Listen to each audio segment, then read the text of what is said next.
Sim, eterno Pai, nós queremos te louvar, Senhor Deus, engrandecer e bendizer o teu nome.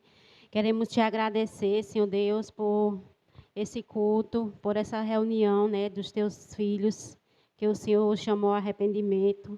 Nós queremos te agradecer por estar aqui reunido mais uma vez, Senhor, para te render glória, te render graças, que somente tu és santo e digno de honra e glória, Senhor. Nós queremos já te agradecer, Senhor, por mais esse domingo, por mais esse ano que está se iniciando, né? E nós queremos te agradecer, Senhor Deus, por tudo que tu tens feito em nossas vidas, por tudo que tu ainda vais fazer, Senhor, para a glória do teu nome. Nós queremos te agradecer, queremos te pedir também, Senhor, que o Senhor nos perdoe as nossas falhas. Queremos te pedir, Senhor, que o Senhor venha crescer cada dia mais em nossas vidas, a cada dia desse ano. Que o Senhor, a tua glória cresça em nossa vida e que nós venhamos se arrepender cada vez mais do nosso pecado e que nós venhamos se prostrar diante de Ti e que nós venhamos ter uma vida digna do Teu Evangelho. Nós te oramos a Ti, te agradecemos, em nome do Teu Filho amado Jesus. Nós te pedimos que o Senhor aquebrante o nosso coração para nós receber a Tua santa palavra, que é a luz para os nossos caminhos, né? A lâmpada para os nossos pés, luz para os nossos caminhos, né? Que o Senhor venha falar conosco, que o nosso coração venha estar aquebrantado para receber a Tua palavra e para que ela venha gerar frutos em nossas vidas, Pai. Nós oramos a Ti e te agradecemos por tudo, Senhor, que Tu és. Em nome do Teu Filho amado Jesus. Amém.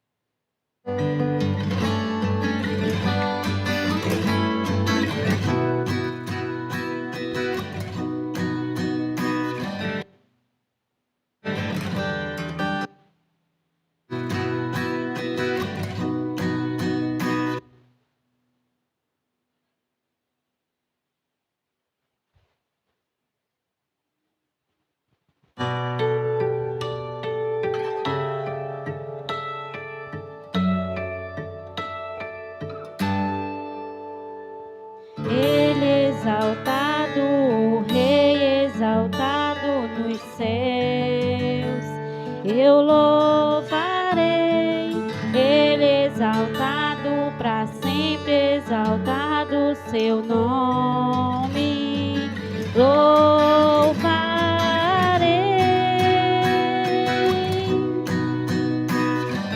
Ele é o Senhor, sua verdade vai sempre reinar. Terra e céus glorificam seu santo nome. Ele é exaltado, o Rei exaltado nos céus. Ele exaltado, o Rei exaltado nos céus, eu louvarei. Ele exaltado, para sempre exaltado o seu nome, louvarei.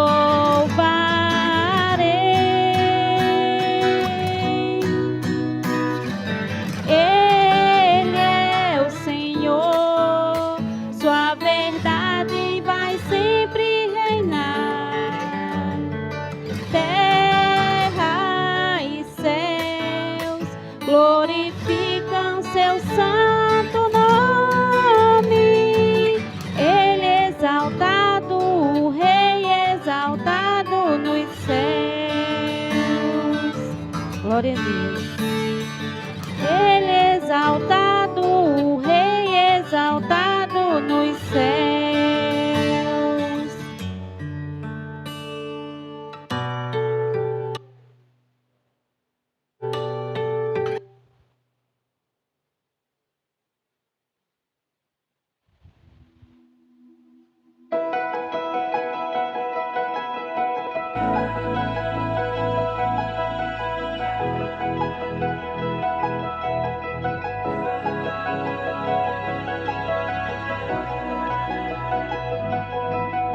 Todos necessitam de um amor perfeito,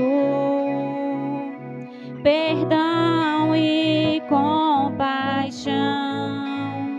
Todos necessitam de graça e esperança,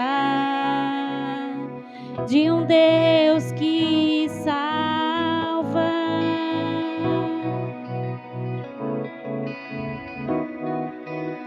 Cristo move as montanhas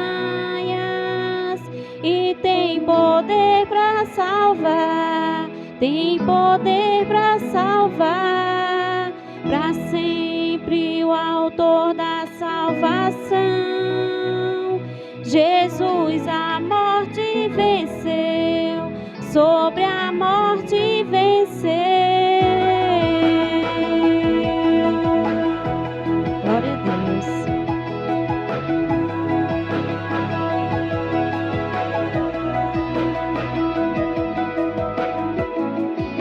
Me aceita com meus medos, falhas e temores. Enche o meu viver, a minha vida entrego pra seguir teus passos. A ti me rendo.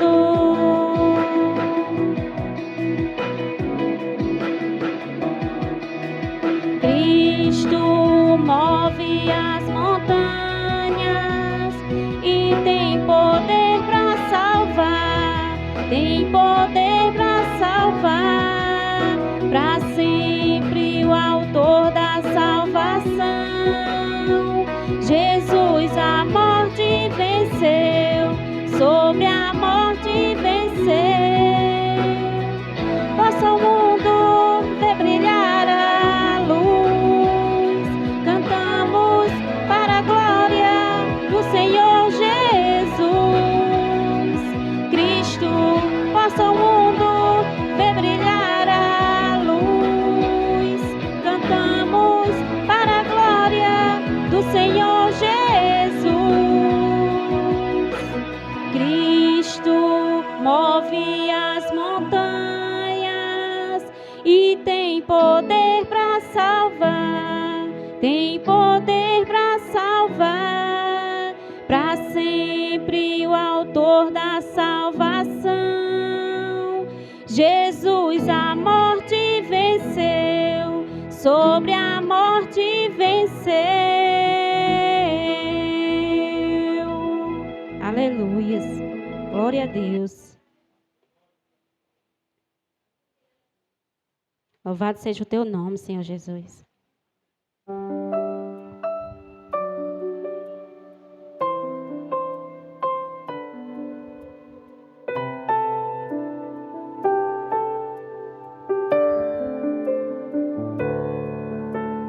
És a nossa estrela da manhã, Cordeiro Santo que nos trouxe a paz. Em tuas mãos está todo vencer, resposta a todo aquele que clama. A verdade é tua palavra e não podes mentir. Por isso estamos aqui. És a nossa estrela da manhã,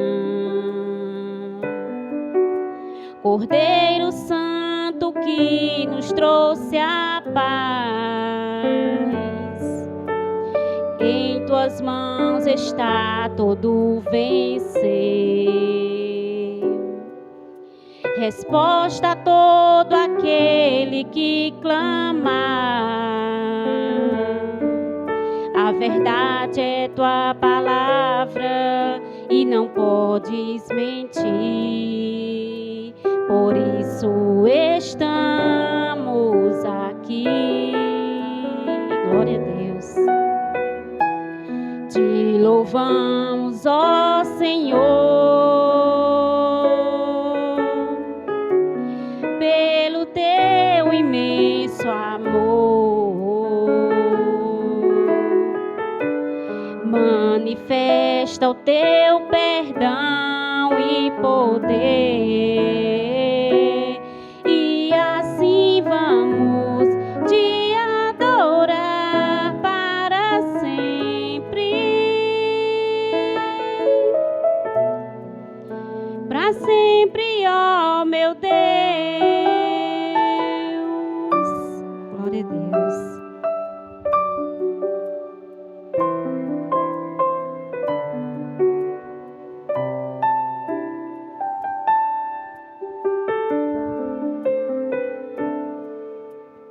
És a nossa estrela da manhã, Cordeiro Santo que nos trouxe a paz. Em tuas mãos está todo vencer,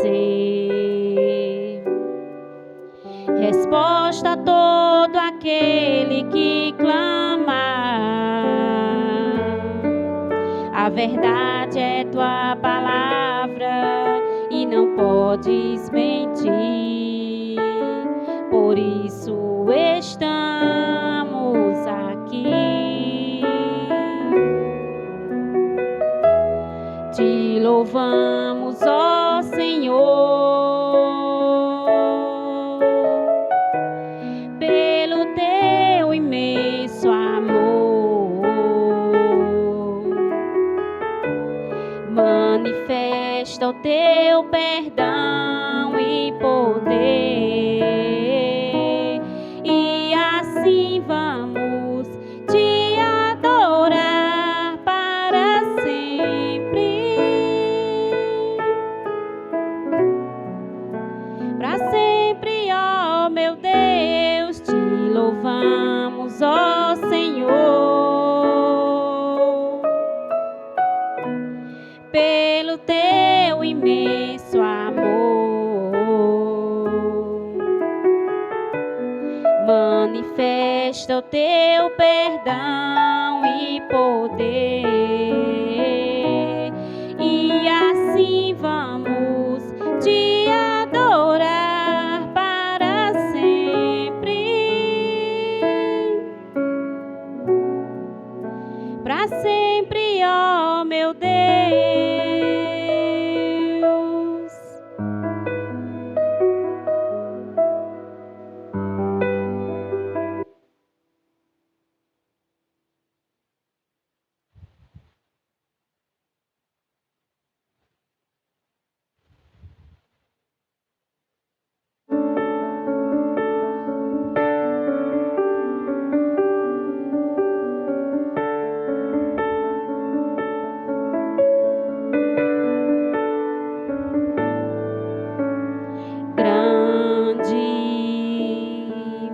É o Senhor e muito digno de louvor.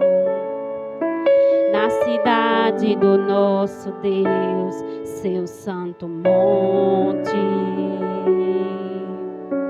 a alegria de toda a terra.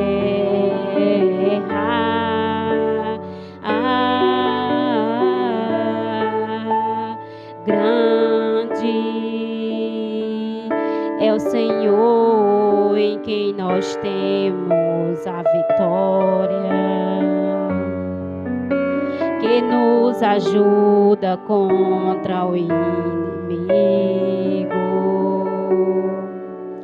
Por isso diante dele nos prostramos.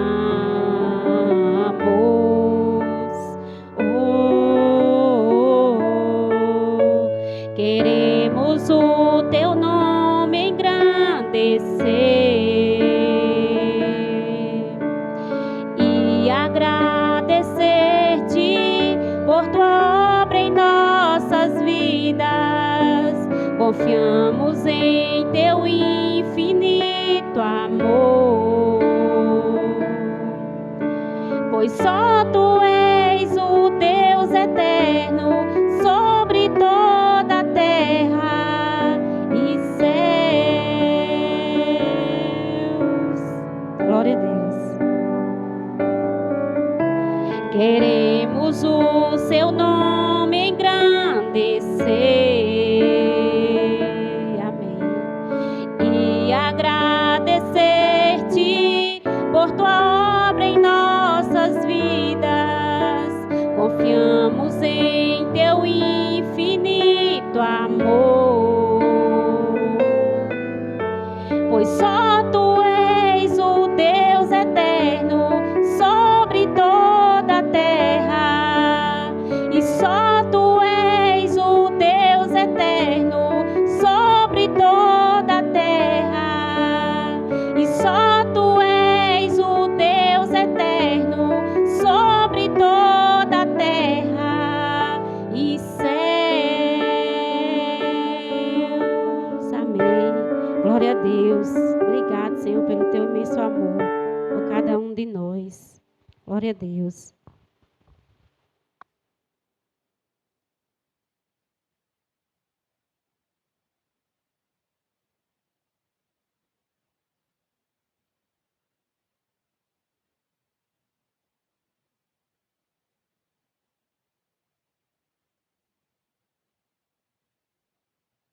Graça e paz, igreja. Vamos abrir as nossas Bíblias no livro do Êxodo.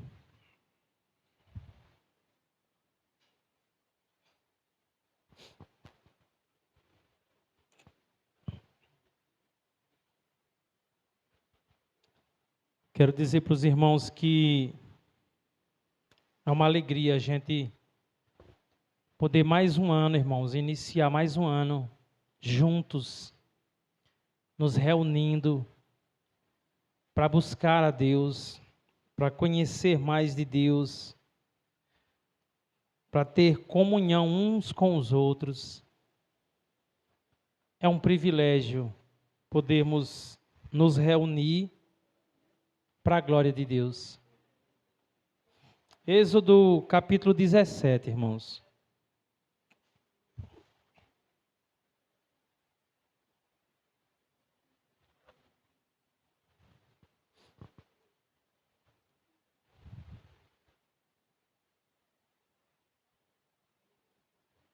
Amém?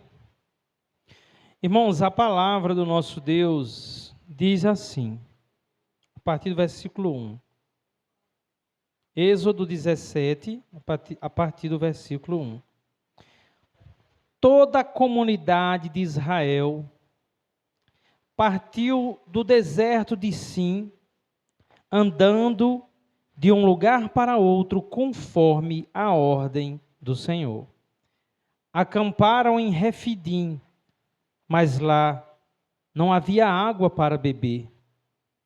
Por essa razão, queixaram-se a Moisés e exigiram: dê-nos água para beber.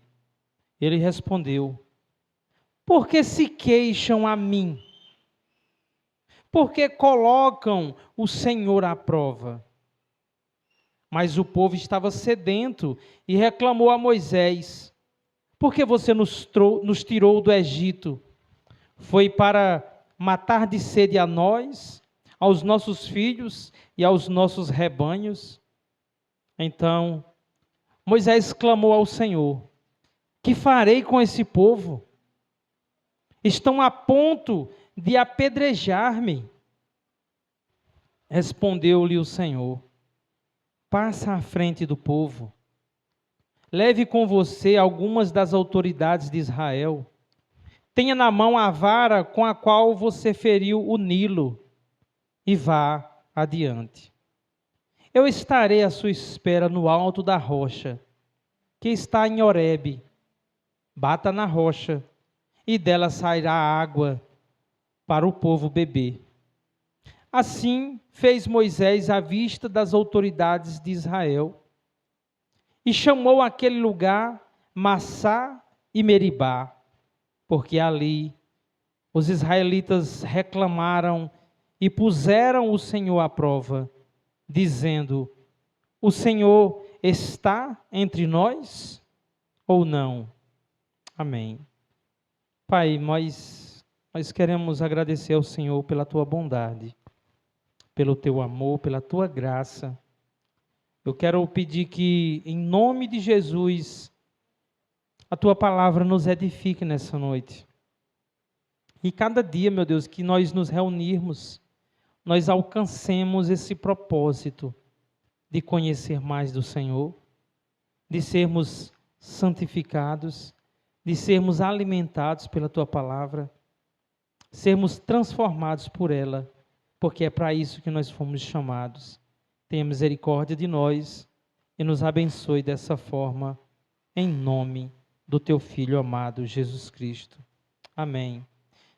Irmãos, o mês passado, precisamente no dia 15, eu preguei aqui em João 6, e a gente fez a leitura a partir do versículo 48 até o 55. Se os irmãos se lembram bem, para que nós pudéssemos refletir, melhor na mensagem, a igreja foi conduzida a ler o livro do Êxodo, no capítulo 16. Os irmãos se lembram, onde o povo murmurou contra Moisés pedindo comida, E eu lembro que até separei aqui um trechozinho do que a gente leu em Êxodo 16, que diz assim: disseram-lhe os filhos de Israel: quem nos dera tivéssemos morrido pela mão do Senhor na terra do Egito, quando estávamos sentados junto às panelas de carne, e comíamos pão a fartar, pois nos trouxestes a esse deserto para matardes de fome toda essa multidão.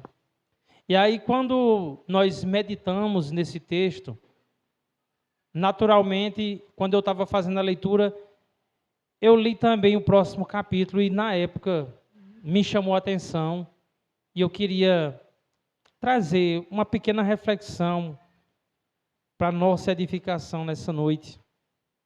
E foi marcante para mim ter lido essa passagem onde o povo, irmãos, depois de ter visto tantos milagres, depois de ter sido resgatado do Egito com mão poderosa, depois de terem visto Deus fazer diferença entre egípcios e hebreus, depois de terem visto o mar se abrir de uma forma inesquecível. E aí, mais adiante, o povo reclama de comida.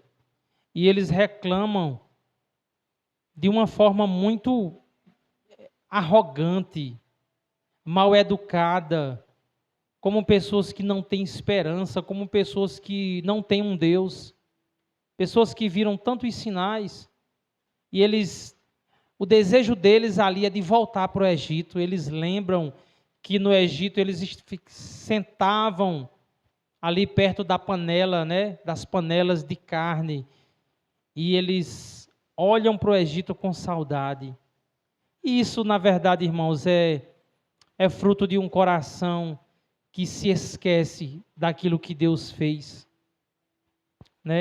Deus poderia simplesmente conduzir o seu povo diretamente para a terra prometida, mas como eu disse, no dia 15 do mês passado, meditando sobre esses textos, Deus ele conduz o seu povo para o deserto, para circunstâncias difíceis, para provar o seu povo, para trabalhar na vida do seu povo, para que o seu povo encontre em Deus a sua esperança, a sua satisfação, o seu deleite, para que confiem. E aí Deus vem, irmãos, depois da murmuração deles, Deus responde com o quê? Com graça. Não é incrível como Deus é amoroso? O povo reclamando, o povo falou palavras tão duras a Moisés, disse: você nos trouxe aqui para que a gente morresse de fome. Nós, os nossos filhos. Seria melhor que nós tivéssemos morrido lá mesmo no Egito. E aí Deus dá para aquele povo o maná, né? Que é uma figura, é um símbolo do pão da vida, o verdadeiro pão que alimenta. Mas aí, passadas essas coisas, pouco tempo depois, o povo esquece de novo, irmãos. Esquece da graça de Deus, esquece do poder de Deus. E mais uma vez, o povo murmura. Dessa vez, eles murmuram pedindo água. Logo após o episódio, a murmuração, logo após uma demonstração de corações endurecidos, pouco tempo depois de terem se alimentado do maná, né?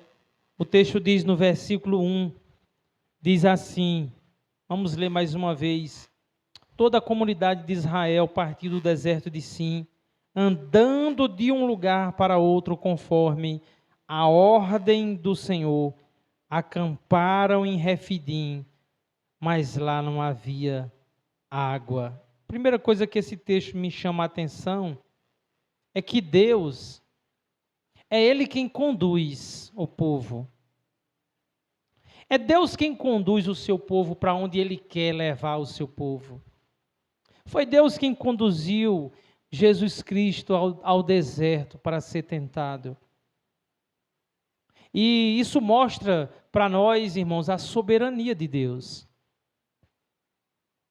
Deus mostra que não são as circunstâncias, não é o lugar que vai dizer se Deus está conosco ou não. Pelo contrário, mas é para que a gente veja a provisão de Deus, o cuidado de Deus, justamente naquele lugar onde a gente acha que não vai ter saída, que não vai ter solução,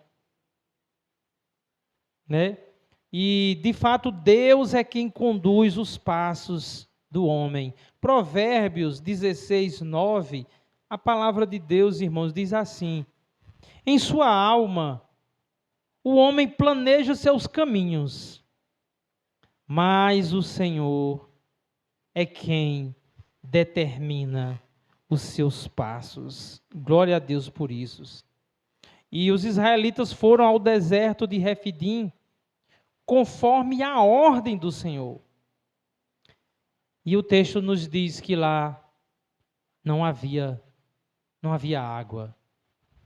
E aí, pense um pouco nessa situação.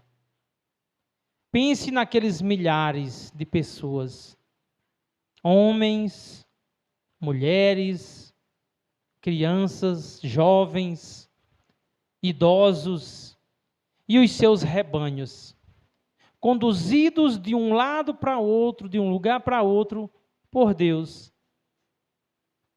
E chega a um lugar para acampar, para parar, e não tem água. Irmãos, uma pequena família, digamos de 4 pessoas, quando falta água nas torneiras, a gente vê a dificuldade que é. E aí você imagine milhares e milhares de pessoas, seus rebanhos sedentos. Imagine essa situação muito difícil. E, na verdade, todos os filhos de Deus estão peregrinando, né? Nós estamos peregrinando nessa terra, assim como os israelitas. E nós sabemos, nós temos visto, e nós olhamos a palavra de Deus e nós sabemos que mais cedo ou mais tarde, cada um de nós vai se encontrar no deserto de Refidim, onde não há água, onde nós vamos nos encontrar em situações onde vamos olhar ao nosso redor e só vai haver sequidão. Cada um de nós, muito provavelmente, cada um já provou de se encontrar numa situação, irmãos, onde você acha que agora sim, agora está difícil. Agora está sem jeito. Seja uma enfermidade, seja lá qual seja a dificuldade, seja lá qual seja a circunstância em que você olhou ao seu redor e você se sentiu num deserto, sem água, sem recurso, sem recurso para que você continue andando, né? É quando tudo parece de fato estar perdido. E ali, irmãos, é ali que nós seremos provados. É ali que Deus nos coloca em testes. Porque é pressuposto que um filho de Deus ele seja aprimorado. Que ele cresça de um grau de glória para outro grau de glória. E nesses momentos a nossa fé é testada, não para que Deus saiba como está a nossa fé, porque Ele sabe muito bem como anda a nossa fé, mas para Ele mostrar para nós mesmos. Ô irmãos, quantos e quantos testes nós já fomos submetidos, né? E quantas e quantas vezes fomos reprovados no teste, no nosso deserto, lá no nosso deserto de Refidim. E é interessante que a gente olhe e veja que de fato foi reprovado, né? No nosso comportamento, como nós reagimos, murmuramos, nos encontramos sem esperança. É importante que nós venhamos refletir sobre isso, para que a gente possa ir aos pés do Senhor, pedir perdão a Ele, para que a gente se revista da palavra de Deus, para que a gente seja cheio da palavra de Deus, porque se todos os testes pelos quais nós passarmos formos reprovados até o fim, seria, irmãos, um sinal claro de que nós não estamos crescendo de um grau de glória para outro grau de glória. Reflita sobre isso. E que Deus nos dê a graça de ser, porque é certo que seremos provados. Se somos filhos de Deus, é certo que seremos provados.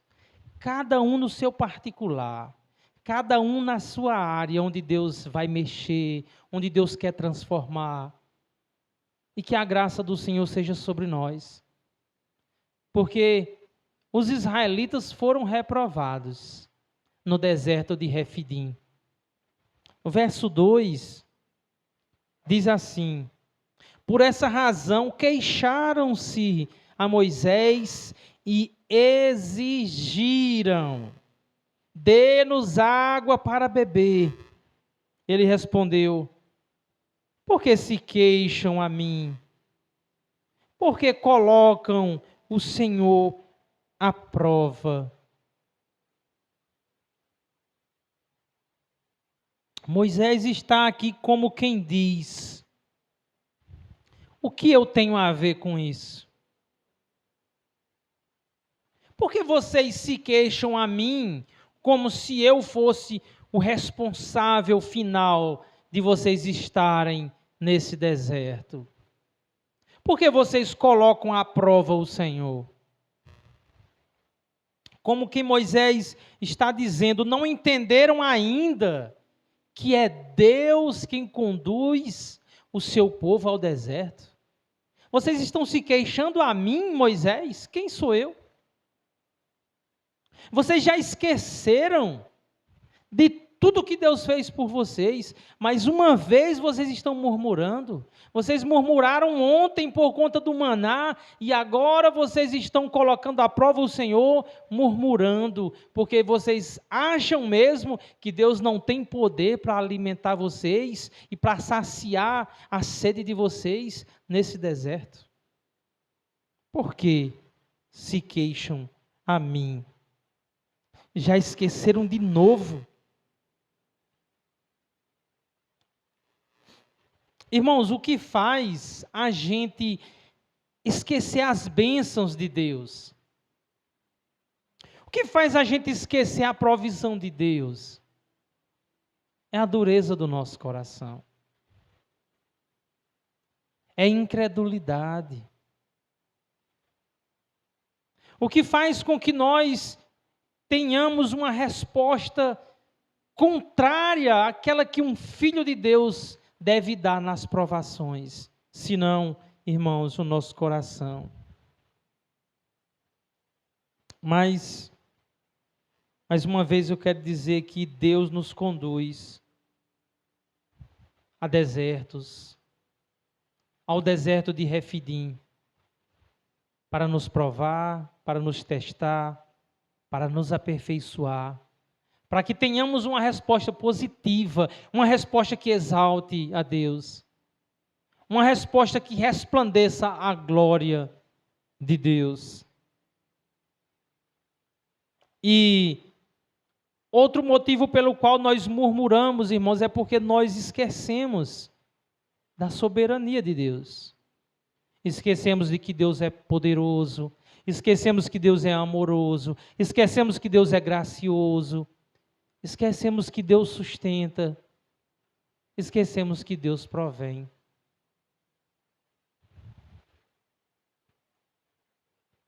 Tem crente, irmãos, que nunca lembra daquilo que Deus já fez em sua vida.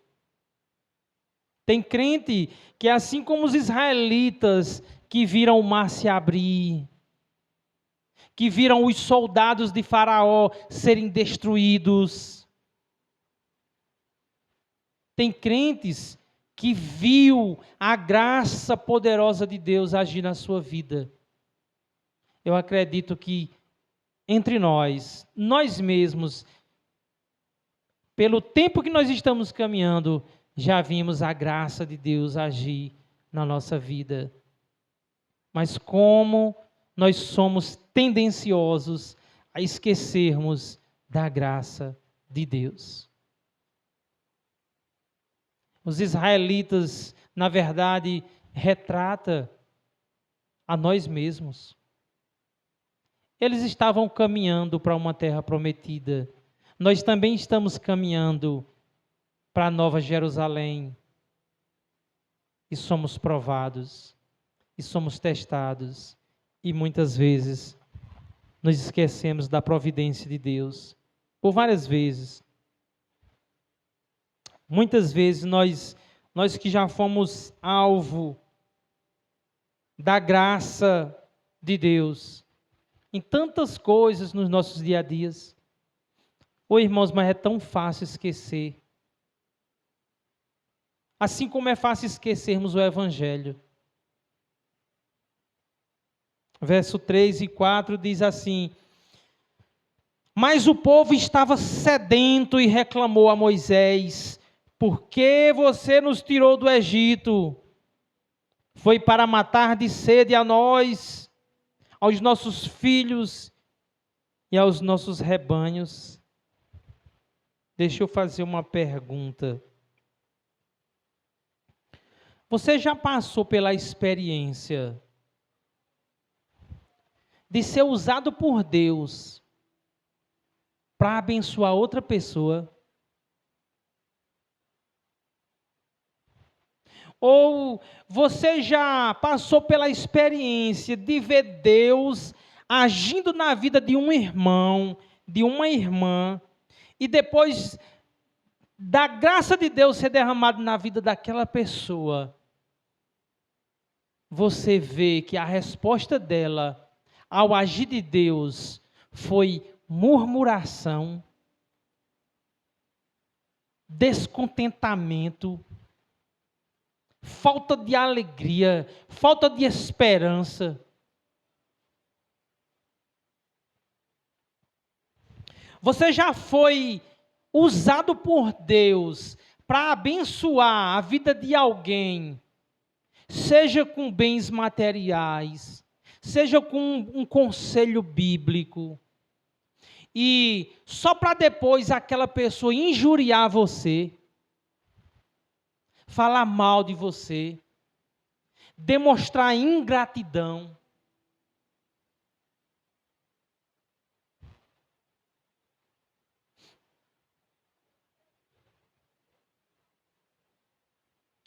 Será possível que alguém que age dessa forma viu a glória de Deus? E isso era o que acontecia, irmãos, o tempo todo com Moisés. Moisés era para o povo como o saco de pancada do povo. Pense num camarada que sofreu nas mãos do povo, foi Moisés. Na verdade, irmãos, toda liderança que não faz média, que não bajula, que não diminui o evangelho para agradar as pessoas, serão alvo de rejeição, de desprezo, de mentira, de calúnia, de ódio. Ora, se Jesus, que é perfeito, foi chamado Beelzebu, o que de mal Jesus fez para o povo da sua época? Se Jesus foi chamado de Beelzebu, quanto mais os seus servos imperfeitos. Não é verdade? Moisés era um homem obediente a Deus. Ainda tem, irmão. Eu estou economizando, viu? A minha esposa reclama que eu bebo muita água. E eu tô dosando aqui. Irmãos, Moisés amava o povo. Moisés, de fato, era aquele líder que não fazia média com ninguém, sabe? Porque o coração de Moisés, embora fosse um homem imperfeito, queria a glória de Deus. Queria que o povo fosse aperfeiçoado na verdade de Deus. E Moisés sofria pelo povo. Moisés lutava pelo povo. Moisés chorava pelo povo. Moisés intercedia pelo povo diante de Deus. Mas se o povo pudesse, o povo matava o pobre do Moisés. Até mesmo Arão e Miriam, em um momento, né, da caminhada pelo deserto, se levantou contra Moisés, seus próprios irmãos. A gente vai encontrar isso em Números 12, do 1 ao 16. Eles disseram, na verdade eles ficaram meio enrexados por conta do casamento de Moisés, né? E eles disseram, por acaso nós também não somos profetas? Arão e Miriam.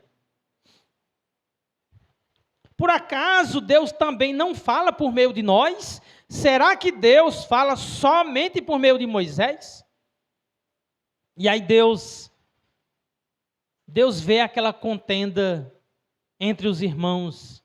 E Arão e Moisés se levantando, Arão e Miriam se levantando contra Moisés, e Deus chama os três na tenda da congregação. E Deus diz assim para eles. É muito forte isso. Se há profetas no meio de vocês, eu falo com eles por meio de sonhos e visões. Mas a Moisés, meu servo, Eu não falo por enigmas, mas eu falo cara a cara. E assim, Deus, não é que Deus considerasse Moisés melhor do que ninguém. Mas é que se levantar contra um escolhido de Deus, que era Moisés, era se levantar contra Deus. Era desrespeitar a Deus. Questionar a liderança que Deus escolheu é de fato questionar a Deus.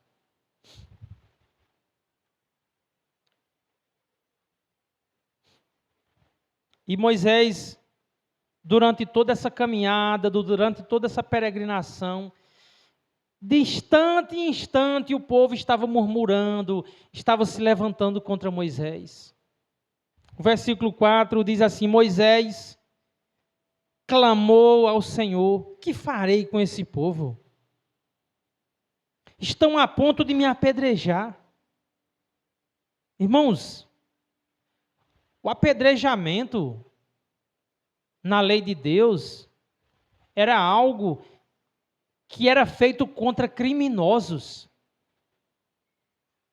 contra aquelas pessoas que quebravam deliberadamente a palavra de Deus, a lei de Deus. Alguns comentaristas de nome, de peso, eles comentando esse versículo, né, quando Moisés diz assim: o que farei com esse povo? Eles estão a ponto de me apedrejar. Os comentaristas dizem que aqui o povo julgou Moisés, sentenciou Moisés à morte e sentenciou Moisés a ser apedrejado, porque Moisés era o líder que conduzia, né, que ouvia a voz de Deus, e eles queriam matar Moisés, porque eles estavam desesperados, estavam sedentos, não tinha água para eles, para milhares de pessoas, para os seus animais. E nessas horas a gente até que entende porque que em um outro momento Moisés agiu com ira com o povo. A gente fica meditando, irmãos, nessas coisas que Moisés sofria. E a gente entende, por exemplo, em Números 20, versículo 10, diz assim: Moisés e Arão reuniram o povo diante da rocha, e Moisés lhe disse: ouve agora, rebeldes, porventura faremos sair água dessa rocha para vós outros? Moisés levantou a mão e feriu a rocha 2 vezes com o seu bordão, e saíram muitas águas, e bebeu a congregação e os seus animais.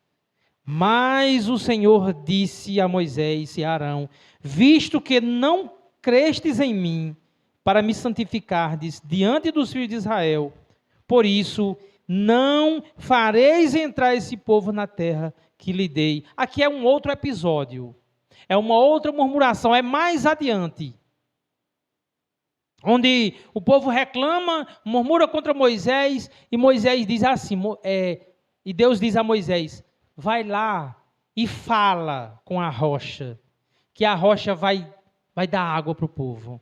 Mas Moisés já estava a ponto de chutar o balde, e ele chutou o balde. Moisés perdeu as estribeiras. Esse episódio de Moisés, ele não serve como exemplo, um bom exemplo para nós, mas serve para a gente olhar as limitações que, embora Moisés fosse uma sombra de Cristo, Moisés não era perfeito. E Moisés, ao invés de ir lá e falar com a rocha, Moisés vai com o cajado e bate e fere a rocha, e ainda disse assim: porventura nós, está falando dele e Arão, podemos dar água a vocês dessa rocha? E ali tira a glória de Deus, né? Porque é Deus, é o poder de Deus, é a graça de Deus que sacia a sede do povo. E por conta disso, nem o povo, nem Moisés entrou na terra prometida. Nem Moisés. como já disse na pregação passada, os filhos daquele povo que saiu do Egito, os filhos dele, aqueles que nasceram no deserto, eles entraram na terra prometida, juntamente com Josué e Calebe. Mas os que saíram não entraram, por conta da murmuração. E Moisés, porque perdeu a oportunidade ali de glorificar o nome de Deus, de ter paciência com o povo. Né? E claro, como eu já disse, Moisés errou. Ele não glorificou a Deus.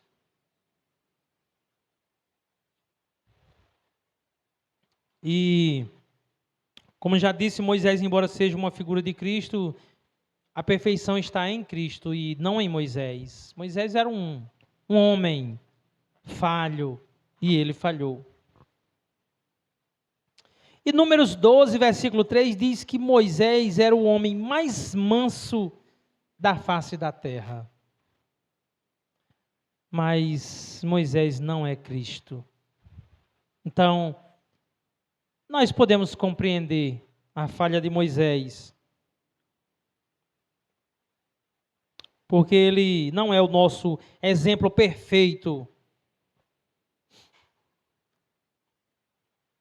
E, irmãos, eu pensando sobre tudo isso, eu me lembrei que eu já vi em pregações do pastor Jardel, já vi em live do pastor Jardel, e já conversei pessoalmente com o pastor Jardel, onde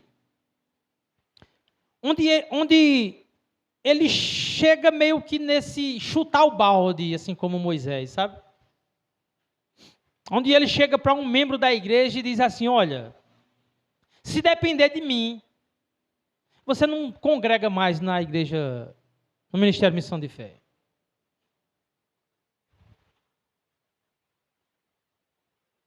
É compreensível acontecer isso, porque isso acontece quando a liderança está diante de pessoas rebeldes, que ouvem a palavra, não se arrepende, não se converte, mas que, ao invés de se arrepender dos seus pecados por meio da pregação, eles ficam ali procurando uma forma de destruir a imagem do pastor. São membros de fato rebeldes, que ouvem a palavra domingo após domingo. E é porque aqui é um lugar, um ajuntamento de poucas pessoas, né? Mas imaginem uma igreja maior, um ajuntamento maior. Irmãos, acontecem coisas. Um líder que não faz média, um líder que prega a mensagem, que prega contra o pecado, que denuncia as heresias, muitas vezes ele se torna alvo, né, de fúria, de incompreensão e se torna alvo de calúnia, de deboche. Então é compreensível que em algum momento o pastor Jardel tenha agido assim. E eu não estou falando aqui, não é só o pastor Jardel, a gente observa que líderes que estão comprometidos com a verdade, né, pastor José Mabessa teve um caso recentemente também, de rebeldia. Irmãos, nós sabemos que a maior dificuldade da igreja hoje é encontrar líderes como Moisés. Líder que não faz média, que não está preocupado em massagear o ego das pessoas, mas que está preocupado em que Cristo seja formado nas pessoas. Que as pessoas sejam transformadas, que elas sejam edificadas. Por isso, pessoas comprometidas com a verdade vai pregar contra o pecado, vai denunciar as heresias, vai denunciar os falsos mestres, como o pastor Jardel tem feito, né? Porque hoje o que mais se vê são igrejas, são lugares de diversão, né? São lugares de entretenimento, onde se prega a teologia da prosperidade, a teologia do coaching, aquelas pregações terapêuticas, que não edifica, que não transforma, mas que apenas massageia o ego e bajula as pessoas. Somente pastores sérios e comprometidos com a verdade denuncia as heresias no meio evangélico. Somente pastores sérios vão centralizar a pessoa de Cristo em suas pregações, em sua vida.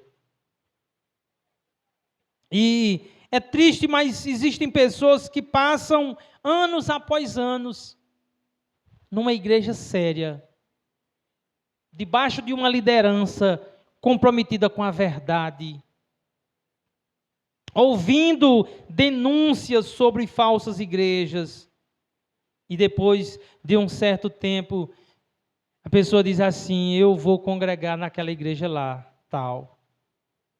Aquela igreja que eu ouvi sendo denunciada.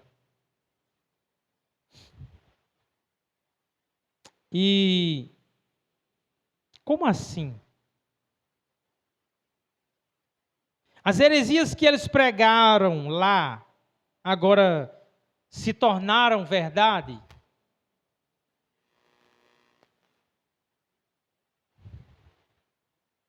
Então, em alguns casos, líderes, homens de Deus, eles vão chutar o balde do tipo... Quando acontece, eles vão dizer assim: vá, meu filho, para lá mesmo, vá para aquele lugar. Tem uma live, né, onde o pastor Jardel diz assim para o membro: vá para a presbiteriana, porque lá eles estão aceitando tudo.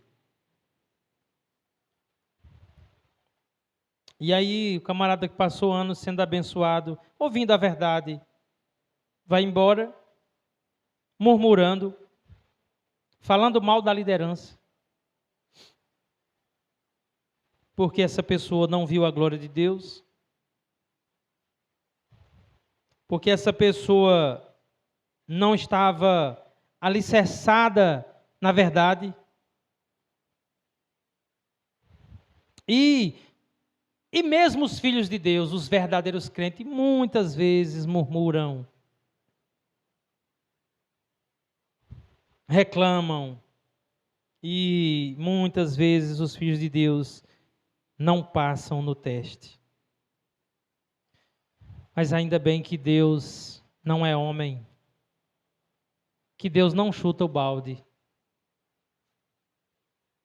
que Deus é gracioso. Ainda bem, irmãos, que o povo murmura, mesmo tendo visto a glória de Deus, mesmo tendo visto os sinais. Aí Deus, ao invés de castigar, Deus dá o maná. Aí o povo se esquece mais uma vez de Deus, murmura pedindo água, aí Deus dá água. Deus responde à ofensa com graça. E é lógico que haverá sim um dia em que a porta da graça vai se fechar. E aqueles que não quiseram a verdade vai conhecer somente a ira de Deus. E cada graça que essa pessoa recebeu, cada graça, irmão, cada bênção que aquelas pessoas que caminham junto com a igreja recebem, mas que eles não se dobram, não se arrependem, cada graça está acumulando ira para o dia da ira, o dia da vingança do nosso Deus. Mas, ainda assim, eu quero aqui exaltar a graça de Deus. Irmãos, a graça de Deus é chocante. A graça de Deus nos deixa abismado. Muito mais do que a sua ira. Porque a ira de Deus é merecida. Todos merecem a ira de Deus. Mas a graça, ninguém merece. Do contrário, não seria graça. Versículo 4. Então clamou Moisés ao Senhor: que farei a esse povo? Só lhes resta apedrejar-me, respondeu o Senhor. Olha a resposta de Deus diante daquelas pessoas, daqueles murmuradores. Olha a resposta de Deus no versículo 5. Respondeu o Senhor a Moisés: passa adiante do povo, toma contigo alguns dos anciãos de Israel, leva contigo em mão o bordão com que feristes o rio e vai.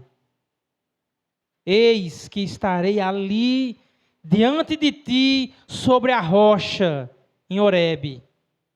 Ferirás a rocha e dela sairá água e o povo beberá. Moisés assim o fez na presença dos anciãos. Irmãos, é incrível como diante da rebeldia, diante de corações endurecidos, diante da incredulidade, quando a gente pensa que Deus vai acender a sua ira, Ele derrama graça sobre o povo. Moisés disse: que farei a esse povo? Eles já me sentenciaram à morte por apedrejamento. Aí Deus diz a Moisés: Moisés, vai adiante do povo, separa aí alguns representantes do povo, alguns anciãos, pega o bordão, passa na frente desse povo, Moisés. Eles estão murmurando, eles estão reclamando, mas eu estou no meio deles ainda. E a minha graça é sobre eles. E eles vão ter que engolir. Eles vão ter que ver, Moisés. Eles estão murmurando contra ti, mas eu estarei diante de ti, Moisés, sobre a rocha, em Horebe. Estarei esperando por você. Fere a rocha, Moisés. Vamos dar água a esse povo. Eles merecem a minha ira, mas eu vou derramar a minha graça. Eu vou derramar a minha compaixão, minha misericórdia, meu amor, minha tolerância. Isso nos ensina que a graça de Deus, irmãos, é de fato a causa da nossa salvação. E sem a graça de Deus, ninguém seria salvo. Irmãos, é incrível como em nossos dias cristãos lutam, trabalham para diminuir a graça de Deus. Trabalham para ensinar ou atribuir à graça de Deus alguma obra, algum mérito humano. Como isso é patético, como é inútil, como isso é perverso. Quando alguém diz que a graça de Deus, que a graça é a resposta de Deus ao nosso bom comportamento, que a graça de Deus, que a graça é a resposta de Deus às nossas boas obras. Essa pessoa não está falando da Bíblia. Como é perverso atribuir obras humanas à obra de Cristo. Irmãos, a graça de Deus não é uma resposta à nossa bondade, mas é uma resposta à nossa maldade. A graça de Deus denuncia os nossos corações. E Deus é gracioso por amor de si mesmo, por amor da sua própria glória. Isaías 48:11 diz assim: por amor de mim mesmo, por amor de mim mesmo, eu faço isso.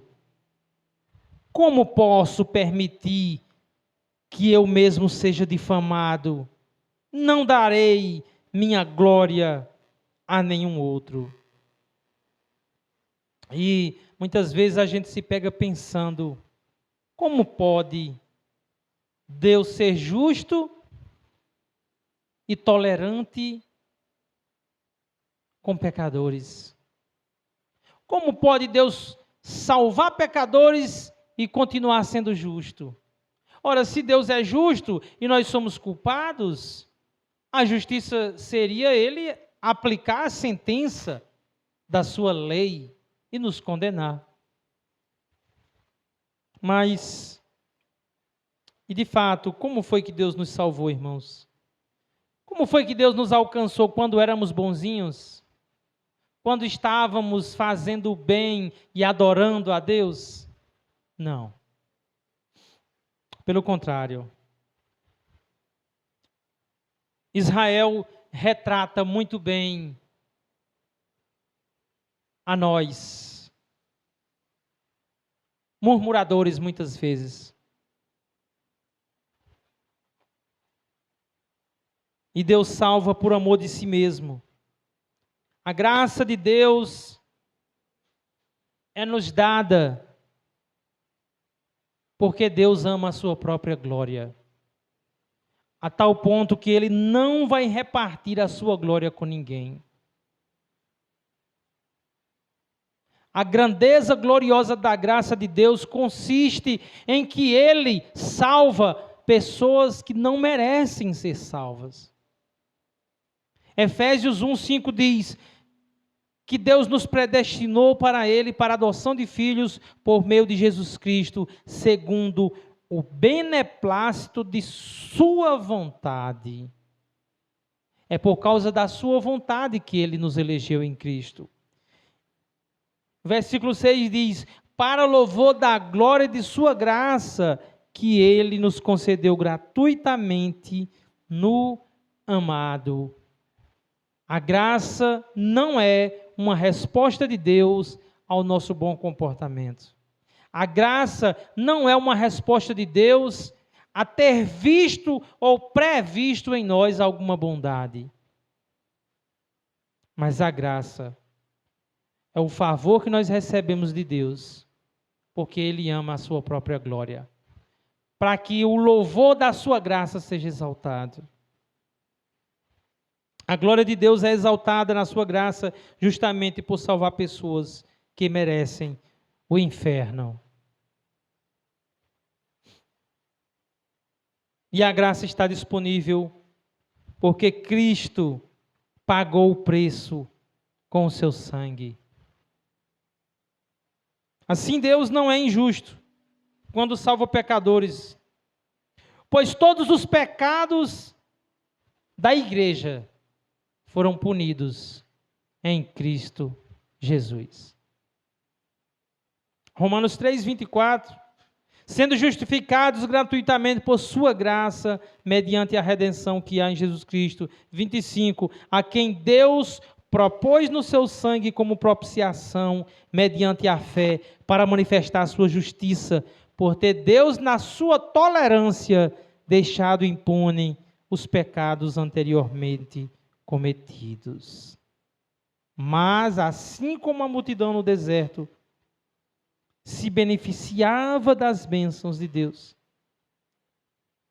e não confiavam de verdade em Deus, muita gente na igreja anda com a igreja, caminha com a igreja, se beneficia das bênçãos de Deus, mas não agradam a Deus, não confiam em Deus, nem têm o seu prazer em Deus.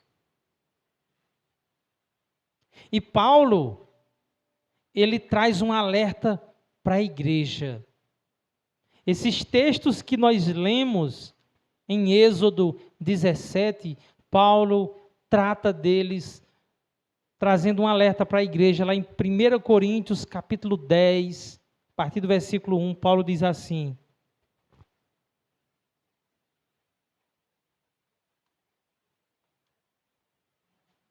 irmãos,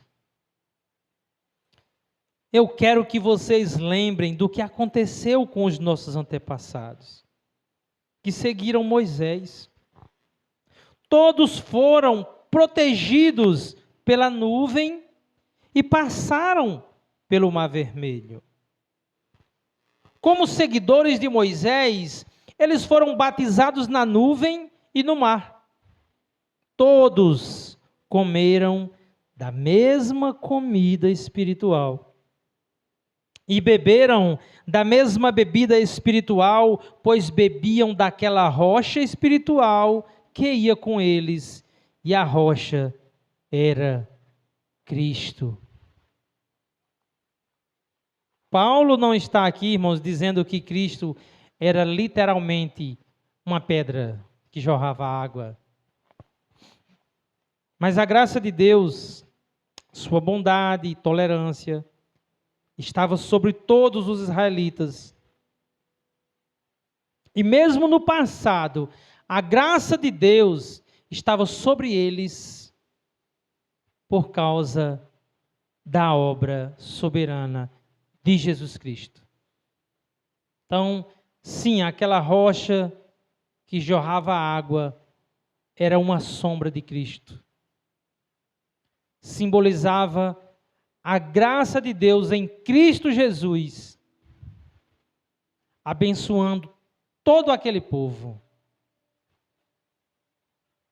Como Deus também abençoa muita gente que não é crente nos nossos dias, em Cristo Jesus, não significando que essas pessoas serão salvas.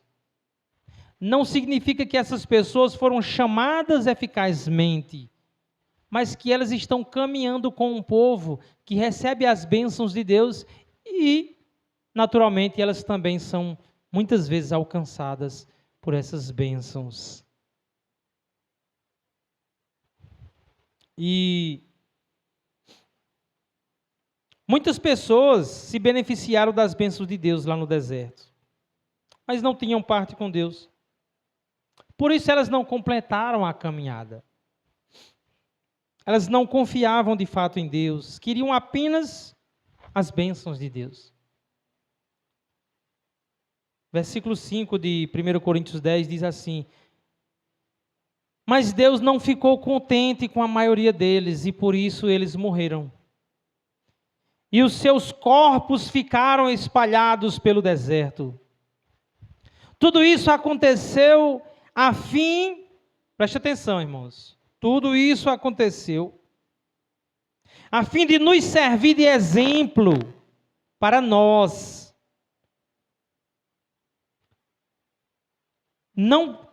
Para nós não querermos coisas más como eles quiseram. Versículo 9. Não devemos pôr à prova a paciência de Cristo, como alguns deles fizeram, e por isso foram mortos pelas serpentes. Vocês, irmãos, não devem se queixar, como fizeram alguns deles, e por isso foram destruídos pelo anjo da morte. Versículo 11. Tudo isso aconteceu lá no deserto, com os nossos antepassados, a fim de servir de exemplo para os outros. E aquelas coisas foram escritas a fim de servirem de aviso para nós, pois estamos vivendo no fim dos tempos. Portanto, aquele que pensa estar de pé, é melhor ter cuidado para não cair. O que Paulo está dizendo aqui? Paulo está dizendo, irmãos, que aquela multidão, eles receberam a graça de Deus, como os textos dizem. Eles foram tirados do Egito com mão poderosa, eles viram os milagres, eles receberam o maná, a rocha brotava água para eles. À noite, uma coluna de fogo os aquecia, iluminava, os guiava. De dia, uma nuvem os cobria e os protegia do sol. E eles murmuraram. Por isso os cadáveres deles ficaram pelo deserto.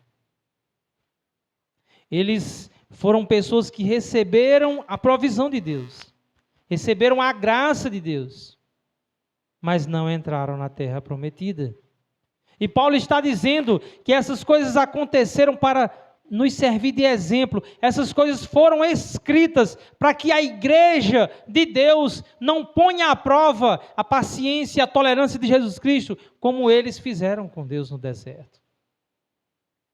Para que cada um de nós reflita,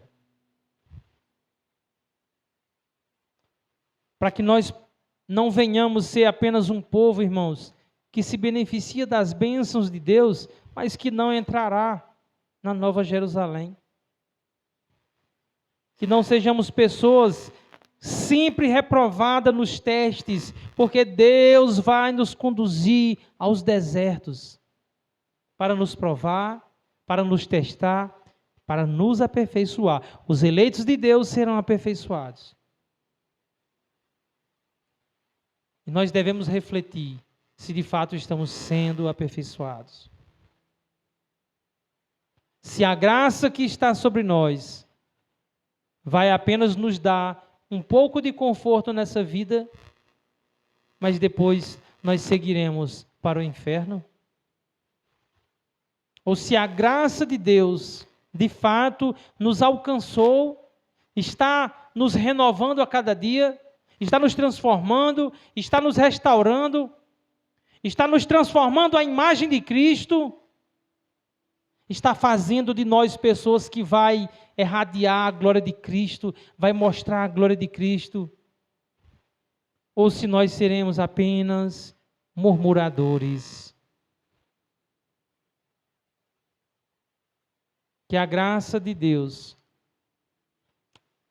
o amor de Deus, nosso Pai, as consolações do Espírito Santo sejam sobre nós. Vamos orar. Pai, nós não queremos ser apenas murmuradores, aproveitadores das tuas bênçãos.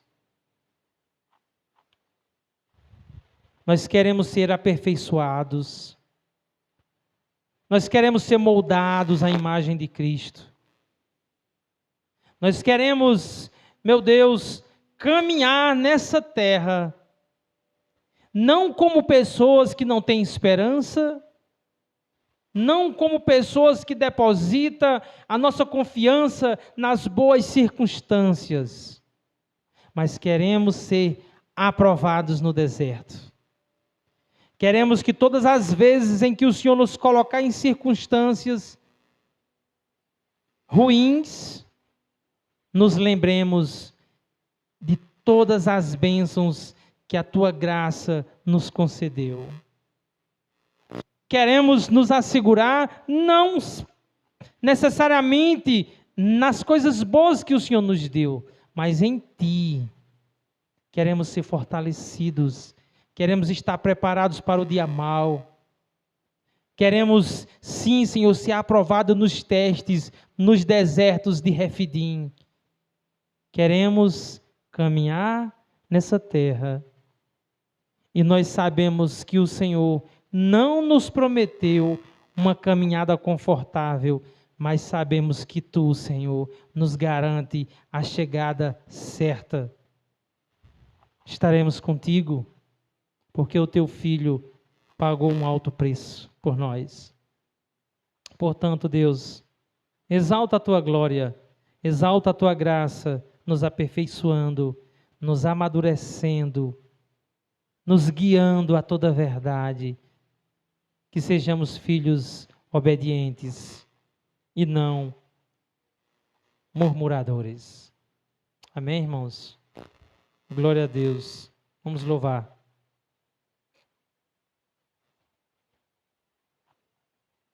Luizinho, o pedestal também ficou lá no mato, não foi? Hã? Não. O cabo eu trouxe do violão. Não trouxe a irmã Luciana pode fazer então esse louvor? Então vem, irmã.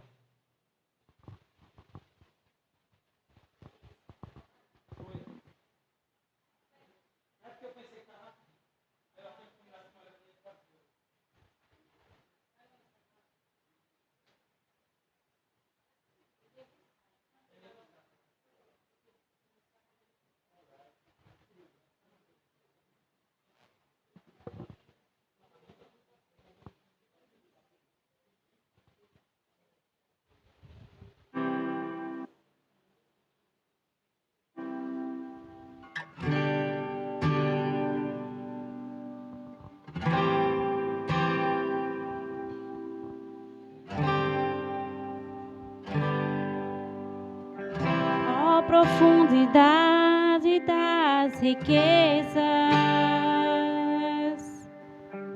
da sabedoria e do conhecimento de Deus.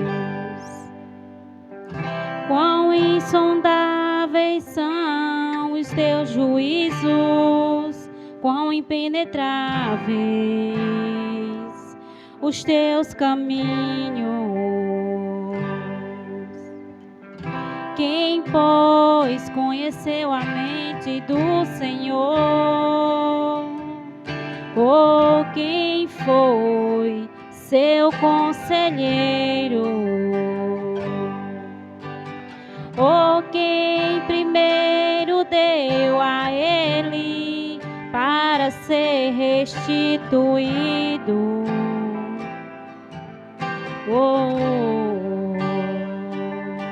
Porque dele, por meio dele, para ele são todas as coisas.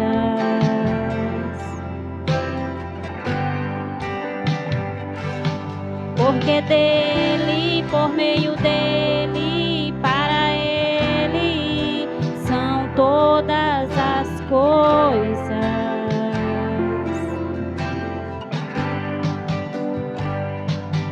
Não, nunca foi sobre nós, nem sobre o que podemos fazer.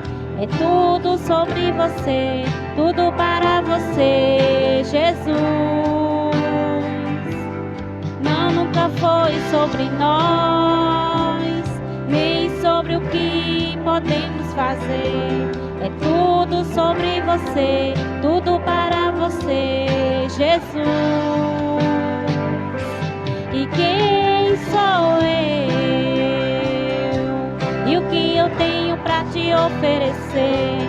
É tudo sobre você, tudo para você, Jesus. Sim, quem sou eu? E o que eu tenho para te oferecer?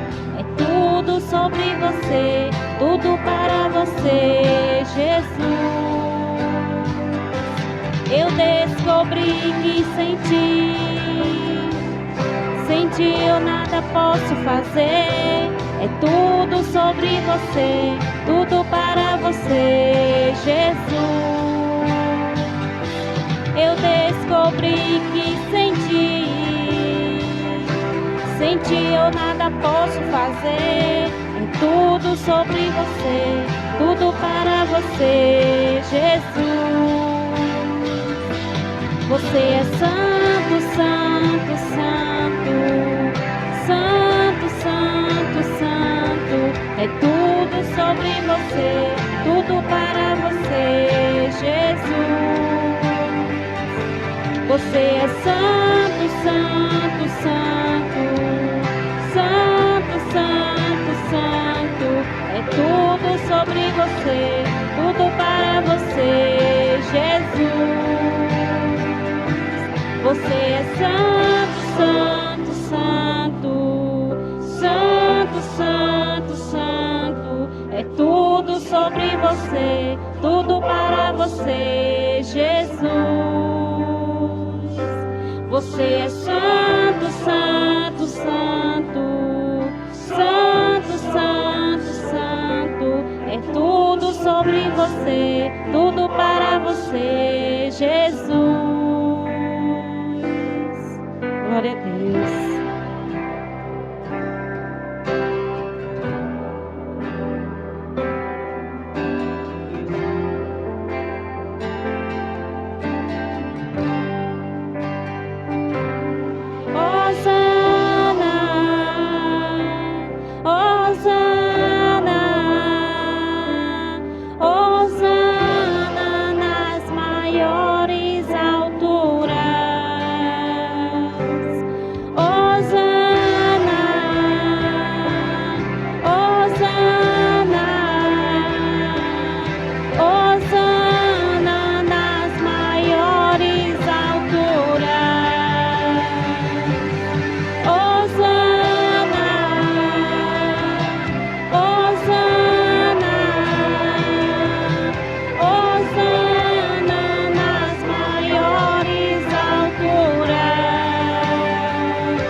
dele, por meio dele, só para ele são todas as coisas.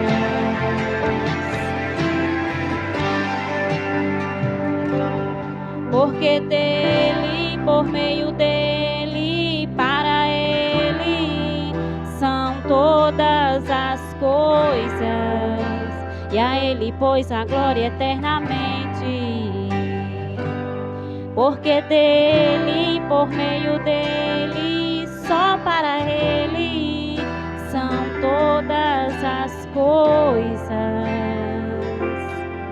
Glória a Deus.